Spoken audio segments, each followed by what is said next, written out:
Olá a todos, hoje é dia 31 de março de 2019, meu nome é Gilmar e estou aqui com mais um vídeo para comentar as notícias da semana. Então, hoje fazem 55 anos da Revolução de 64, do golpe militar, não importa, né, mas foi um evento importante que marcou a história do nosso país, né, e que precisa ser sempre revisitado, né?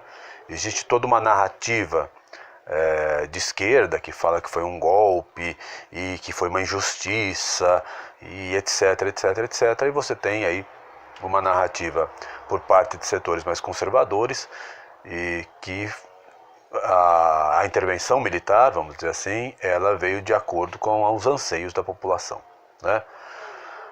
Há argumentos para os dois lados, há fatos para os dois lados, mas de qualquer maneira, analisar um evento histórico é sempre algo difícil de ser feito e o grande cuidado que nós temos que ter é analisar um evento histórico dentro do seu contexto, né? E o contexto dos anos 60 era o contexto da Guerra Fria, era o contexto da bipolaridade, né? E era o contexto, sim, nós não podemos negar, de uma forte presença comunista no Brasil. Como eu comentei com vocês num vídeo de resenha de livro, né? Tem lá o livro 1964, O Elo Perdido, onde se mostra claramente a ação do serviço secreto da KGB, através do serviço secreto da Tchecoslováquia, mas quem mandava efetivamente era a KGB, intervindo diretamente nos destinos do Brasil, né? Então, um momento extremamente complexo. Claro que eu não estou justificando aqui os 20 anos de domínio dos militares, muita bobagem foi feita, né? Fizeram algumas coisas interessantes, coisas boas, não podemos negar, do ponto de vista da economia, a economia cresceu, né? Mas isso não justifica, né? Nós não podemos pensar uma sociedade somente em termos econômicos, né? Nós precisamos pensar em geral, em termos de valores, né? de unidade social e etc. Mas enfim, um evento importante que precisa ser lembrado. Não precisa ser nem comemorado e nem criticado, nem execrado, mas precisa ser lembrado e tentar, sempre que for possível, né, ver os lados, né, entender aí o máximo possível as razões que levaram a esse evento. Lembrando que todo evento social, político, histórico, nós não podemos tratá-lo de maneira bipolar, né, entre malvadões e bonzinhos. A coisa não é assim, né? Os militares não eram os malvadões da história e as organizações de esquerda não eram os bonzinhos da história. Não é verdade que os militares eram contra a democracia e também não é verdade que as organizações de esquerda lutavam pela democracia, muito pelo contrário. Se você olhar os documentos, os programas dos partidos políticos, todos eles defendiam, ou pelo menos quase todos, defendiam a ditadura do proletariado. Então não tem bonzinho nem malvado nessa história, tá? É o contexto, é o momento histórico que vai determinar as ações humanas. Certo ou errado, fica para a posteridade definir, tá certo? Comentar rapidamente 4 notícias que são importantes para a semana, né, que foram importantes para a semana, que estão acontecendo inclusive, né? Bom, o presidente Jair Bolsonaro iniciou sua visita a Israel, né? Desde a campanha eleitoral, o presidente tem demonstrado interesse em aproximar, né, do Brasil, se aproximar do Estado de Israel, né? E por conta disso, o Brasil foi acho que foi o segundo país, agora teve um terceiro na Europa, não me lembro o nome agora, mas o Brasil foi o segundo país que se declarou favorável a transferir a capital da sua embaixada para Jerusalém. Esse fato simbólico, eu já comentei alguns vídeos atrás, representa o reconhecimento de Jerusalém como parte do Estado de Israel. Porque hoje Jerusalém tem um status diferente, vamos dizer assim, né? Porque Jerusalém é uma cidade complicada, porque ela é sagrada para 3 religiões, né? Para o judaísmo, ali que você tem o templo, né? Que não existe mais o templo, hoje só temos ali o chamado Muro das Lamentações, que era parte do templo. Ela é uma cidade sagrada para os cristãos, afinal de contas foi ali que Jesus sofreu o seu martírio, né, e a sua ressurreição. E também ela é sagrada para os muçulmanos, porque teoricamente Moisés, né, na tradição muçulmana, Moisés ele não morreu, ele foi elevado aos céus e isso aconteceu em Jerusalém, tá bem?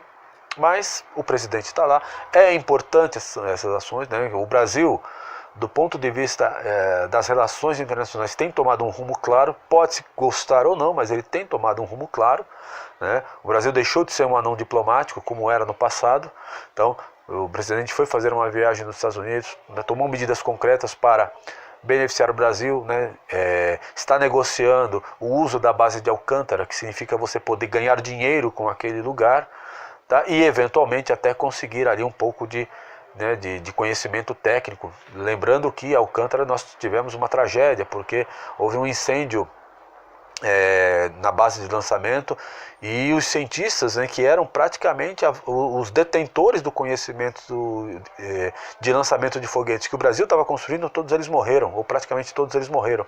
Então o Brasil ficou sem cabeças científicas que fossem especialistas na área de lançamento de foguete. Então ter esse contato mais próximo com quem já domina essa área, no caso dos Estados Unidos, é importante para o país, não só pelo aspecto financeiro, mas pelo aspecto de avanço no conhecimento, tá?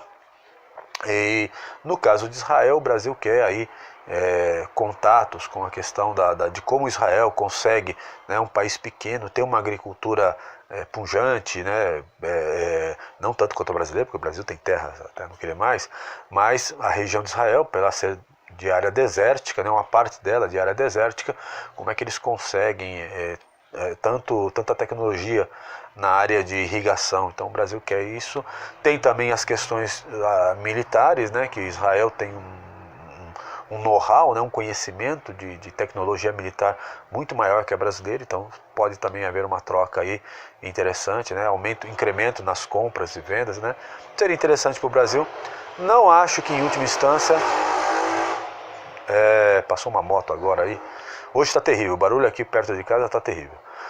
Não acho que o Brasil vá sofrer algum tipo de perda muito grande por parte dos países árabes em relação à carne.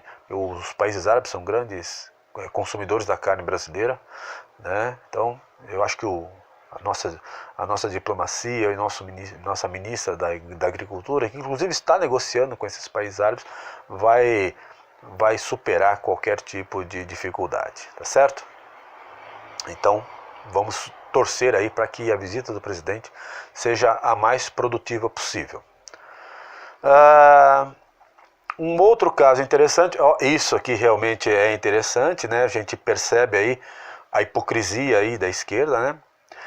Se vocês se recordarem, né, a esquerda ficou acusando a candidatura do Bolsonaro, saiu aquela famosa matéria na Folha de São Paulo, dizendo que o Bolsonaro estaria impulsionando postagens nas redes sociais de maneira irregular.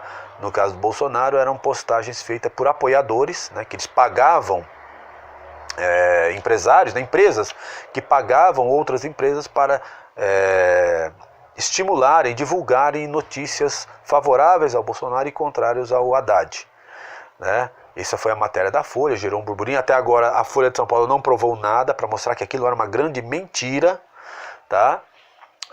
E essa semana, quem foi acusado, quem foi condenado a pagar uma multa, foi condenado bonitinho no Supremo, né, do Superior Tribunal Eleitoral, foi a candidatura do Haddad, né? O ministro Edson Fachin reconheceu que a candidatura do Fernando Haddad é que estava impulsionando de maneira irregular postagens contra o Bolsonaro. Então tudo aquilo que acusavam o Bolsonaro de fazer estava sendo feito pela candidatura do Haddad, né? Para a gente perceber aí até que ponto vai. Aliás, a hipocrisia da esquerda não tem limites, tá? Então, mas é para ficar atento. Então, volto a insistir, né? Não podemos confiar na imprensa de maneira alguma e não podemos confiar na esquerda também, porque fazem de tudo, né? O foco deles é o poder. A esquerda não tem moralidade, né? Porque a moralidade da esquerda é relativa. Eles dizem o seguinte: se for em benefício da causa, seja essa causa qual for, vale tudo, né? Então eles não têm uma espécie de valor moral fixo que possa nortear as ações. Não tem moralidade, porque o que importa é a causa. Se você precisar mentir, mente sem nenhum problema que está justificado, tá? E por falar em mentira da esquerda, já vou engatar aqui com uma outra notícia, né? Todos vocês se recordam que o Cesare Battisti, né, tinha fugido para a Bolívia. Na Bolívia ele foi preso e foi deportado para a Itália e hoje está cumprindo a pena pelo assassinato de 4 pessoas. Né? Ele que fazia parte, nos anos 70, do PAC, Proletários Armados pelo Comunismo, uma organização terrorista italiana dos anos 70. Até então ele vinha negando, lembrando que a acusação dele foi definida em 4 instâncias. 2 instâncias na Itália, né, o Tribunal de Primeira Instância, o Segunda Instância, eu não sei exatamente como funciona o sistema jurídico italiano. Foi condenado também num tribunal na França, porque ele havia pedido asilo na França, lá ele foi condenado, por isso que ele fugiu da França, e ele foi condenado no Tribunal de Direitos Humanos da União Europeia. Então foram 4 instâncias que definiram que o Cesare Battisti de fato foi responsável por aquelas mortes, seja participando diretamente, seja na sua organização. E ele sempre negava, mas essa negativa, ela favorecia o quê? Favorecia os grupos de esquerda que diziam que ele estava sofrendo uma injustiça e que ele precisava ter asilo político, etc, etc. Foi esse o argumento que teve aqui o ministro Tarso Genro, na época ministro da Justiça do governo Lula, que garantiu, lembrando, né, no último dia de governo do Lula, ele assina o decreto, né, dando asilo político ao Cesare Battisti. E, para surpresa de ninguém, na verdade, né, o Cesare Battisti agora ele confessa que realmente ele teve participação na morte das 4 pessoas, que ele foi o culpado. Tá? Isso causou aí um certo estrago na esquerda, porque eles perderam a narrativa. Né? Porque até então Cesare Battisti dizia, não, eu sou inocente. Mas não, agora ele se declarou culpado.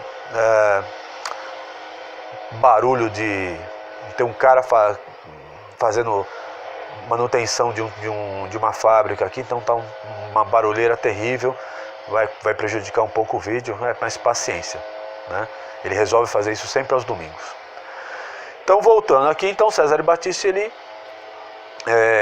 se declarou culpado, ele assumiu os crimes, né, e deixou a esquerda aí em situação bastante desconfortável, para dizer no mínimo, que eles perderam a narrativa do lutador das causas sociais injustiçados. Né? O Boulos disse isso, o Suplicy até o fim ficou dizendo que ele era inocente, essa coisa com toda, o Tarso Genro, etc. Então, para a gente perceber como para a esquerda verdade não existe. Não existe moralidade, não existe verdade. O que existe é a causa. Se para a causa precisar mentir, eu minto sem nenhum problema. E agora está passando um carro com o funk. Né? Em pleno domingo de manhã, o cidadão para em frente à minha casa com o carro com o funk. Né? É muito triste. Eu vou ter que dar uma pausa no vídeo porque não vai dar para falar. Bom, voltando aqui, é terrível, gente. Domingo é o dia inteiro, assim, o pessoal passa com o carro. Ele não se contenta somente em ele ouvir a música. Que ele goste de funk, paciência, ele gosta, ele ouça, não tenho nada a ver com isso. Agora, ele quer que o mundo ouça. Então o cara passa com o carro e você não consegue fazer mais nada, você não consegue descansar, você não consegue assistir um filme, você não consegue fazer nada. E é todo dia passando um carro, passando outro. É horrível, horrível. As pessoas não têm respeito pelos outros. É um negócio lamentável, tá? Voltando então, né? Então, a declaração do Cesare deixou muita gente da esquerda desnorteada, mas para mostrar um pouco como que a esquerda funciona. Para encerrar o vídeo, né? Eu queria voltar não, né? Na verdade, acho que a segunda vez que eu toco nesse assunto, mas o tema voltou, né? Que é o caso da transexual Tiffany, que está jogando hoje voleibol, né, num time feminino, né? Então, ela joga no SESI Bauru, tá? E teve um jogo importante aí que ia definir semifinalistas. Eu não estou acompanhando muito o voleibol, então não sei exatamente. Mas foi jogar contra o Sesc do Rio de Janeiro. O técnico do Sesc Rio de Janeiro é o Bernardinho. Bom, eu não preciso apresentar o Bernardinho, todo mundo conhece, talvez seja o técnico que mais conhece de voleibol, né? Ele foi campeão em tudo que disputou, seleção brasileira feminina, seleção brasileira masculina, os clubes que ele passou, então ele sempre, do ponto de vista profissional, do seu conhecimento técnico, ele realmente é alguém que é quase inigualável, né? Um técnico assim de primeira grandeza, tá certo? Teve um momento no jogo, isso saiu aí até na internet e tal, que a Tiffany, né, com muitas aspas, né, a Tiffany fez uma jogada, né, deu um salto, deu uma cortada e fez um ponto que era absolutamente indefensável, né? Aí o Bernardinho vira para o banco, né, ele estava em pé, ele vira para o banco e fala, né, para o banco, não para o público, nada disso, ele fala para o banco, assim, jogar com um homem é foda, vou falar, né? Jogar com um homem é foda. E a imprensa captou, né? Todo mundo percebe o que se tem, o que ele falou, né? Todo mundo percebeu, etc. Isso deu uma repercussão, né? Só que o Bernardinho, ele acertou nesse momento, mas ele errou depois. Por quê? Porque ele voltou atrás, ele pediu desculpas. Veja, eu não entendo, eu queria realmente entender quando que na sociedade brasileira, não só na brasileira, em vários lugares, a verdade se transformou em algo ofensivo, né? E porque de verdade, independente dessa Tiffany ter feito uma transformação externa, né? Colocou silicone, deixou o cabelo crescer, começou a tomar o hormônio, arrancou o seu órgão sexual masculino, criou um simulacro de um órgão, porque é um simulacro, né, de um órgão sexual feminino, ela continua sendo um homem. É um fato da natureza. E você dizer a verdade virou ofensivo. Então todo mundo começou a dizer, não, Bernardinho é homofóbico, é transfóbico, é essas bobagens todas, não sei o quê. E ele cometeu o erro de quê? De pedir desculpa. Ele devia ter feito o contrário. Aliás, todos os outros técnicos e dirigentes de voleibol deveriam se recusar a jogar com o SESI Bauru. Porque eles estão jogando em desvantagem. O SESI Bauru está com uma vantagem indevida. Não é que ele tem as melhores jogadoras. Se fosse assim, perfeito. Olha, as melhores estão ali naquele time, vai ser campeão sem problema nenhum. Mas não é assim, há uma desvantagem, há um benefício que o SESI Bauru está tendo que os outros times não têm, que é jogar com homem. Ah, mas ele é um transexual, ele não é, ele se vê como mulher, não importa a fantasia dele. O que importa são os fatos, é a natureza, é a realidade é mais importante do que a sua fantasia. Não adianta você achar que você é um pássaro, você não vai voar, porque existe uma realidade que suplanta, que é superior aos fatos. Tá? Então, mesmo que essa Tiffany tenha tido mudanças externas, mesmo que ela tenha conseguido hoje, por conta de tratamento hormonal, ter diminuído a sua quantidade de testosterona e, portanto, com essa diminuição ela pôde jogar, isso não significa que ela deixou a sua natureza masculina, porque durante mais de 30 anos da vida, porque a Tiffany, antes de ser Tiffany, era também um atleta de voleibol já. Né? Um atleta mediano, não era um grande atleta, mas era um atleta. Então, durante mais de 30 anos, este cidadão masculino, ele teve, por conta da testosterona, que é da natureza, né, do homem e da mulher, o homem tem mais testosterona, ele foi mais forte, um coração maior, um pulmão maior, ele é mais alto, tá? Só que agora, então a sua fisiologia toda foi construída em termos masculinos, e agora ele acha que é uma mulher, então ele vai jogar na Liga das Mulheres. Aí ele tirou a vaga de uma mulher. Cadê as feministas? Ora, uma mulher foi prejudicada aí porque perdeu a vaga. Como é que vai disputar? Perdeu a vaga para um homem que se acha mulher. Então, deveria haver uma revolta dos clubes para falar, nós não jogamos. Deu o título para o SESI Bauru. Mas nós não vamos jogar com homem. O que é um esporte, é uma liga feminina.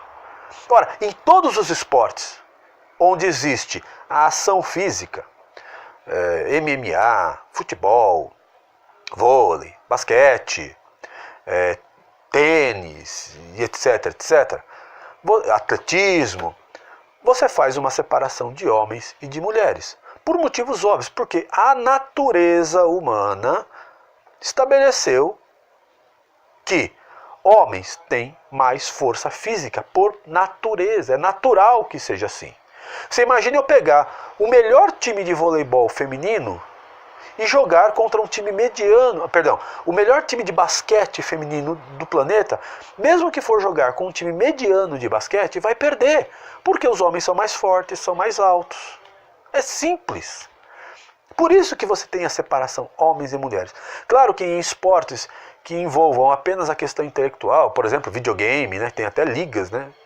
Não sei se dá para chamar de esporte, mas as pessoas chamam e para mim está tudo bem, pode ser considerado como esporte, né? Ela é uma atividade que requer destreza manual, né, na hora de você operar os controles, e atividade intelectual, capacidade de concentração, de previsão, etc. Aí você não precisa ter diferença, porque do ponto de vista da capacidade cerebral, tirando algumas características masculinas e femininas, mas basicamente você tem a mesma possibilidade, a mesma potencialidade. Mas isso não se dá quando você fala do aspecto físico. Então é claro que o SESI Bauru vai ser campeão da liga. Essa Tiffany, esse homem travestido de mulher, que tem a fantasia de ser mulher, vai bater todos os recordes. E as pessoas vão achar isso normal, quer dizer, se perdeu a noção da realidade. Esse é o ponto. Tá? Lamentável.